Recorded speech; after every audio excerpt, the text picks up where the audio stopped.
Hello বন্ধুরা, কেমন আছেন সবাই? আশা করি সবাই নিশ্চয়ই খুব ভালো আছেন। আর আমার ছোট বন্ধুরাও নিশ্চয়ই খুব ভালো আছো। চলে এসেছি আবার একটা নতুন গল্প নিয়ে, গোপাল ভাঁড়ের মর্দা হাঁস। তাহলে চলুন দেখে নিই গোপাল ভাঁড়ের মর্দা হাঁসের কাণ্ড। সেদিন মহারাজা কৃষ্ণচন্দ্র সকাল থেকেই মনে মনে ঠিক করে রেখেছে যে দরবারে গিয়ে সবার সামনে গোপালকে অপদস্থ করবেন। এবার কিভাবে অপদস্থ করবেন তা তিনি আগে থেকেই ভেবে রেখেছিলেন। দরবারে এসেই তিনি চাকরকে দিয়ে কতগুলো হাঁসের ডিম বাজার থেকে কিনে আনলেন। ডিমগুলো দরবারিদের মধ্যে ভাগ করে দিলেন, কেবল গোপালকে দিলেন না। আসলে গোপাল তখন দরবারে এসে পৌঁছায়নি, তাই গোপালকে আর দেওয়া হলো না।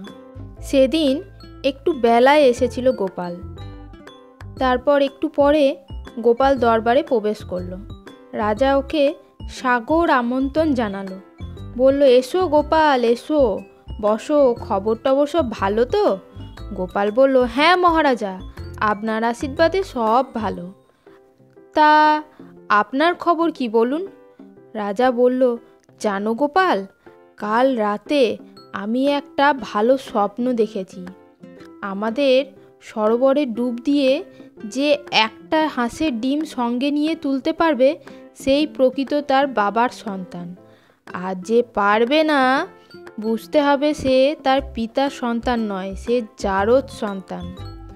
তারপর রাজার নির্দেশ মতো সব দরবারি এক এক করে সরোবরে ডুব দিতে লাগলো এবং যথারীতি সবাই একটা করে হাঁসের ডিম নিয়ে উঠতে লাগলো।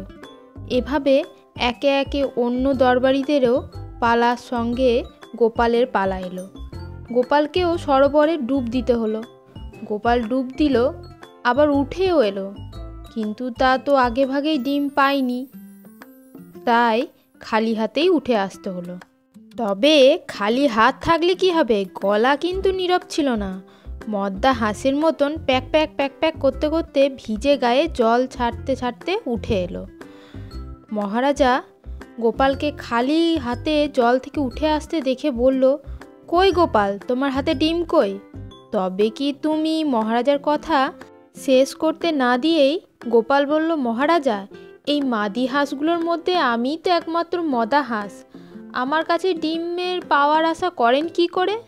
গোপালের এমন উত্তর শুনে অন্য দরবারিদের মুখ শুকিয়ে গেল এবং আরও একবার রাজা কৃষ্ণচন্দ্র গোপালের উপস্থিত বুদ্ধির তারিফ করল। তাহলে বন্ধুরা, গল্পটা তোমাদের কেমন লাগলো তাড়াতাড়ি কমেন্টে জানিয়ে দিও। আর নেক্সট ভিডিওতে আবার দেখা হবে। টাটা।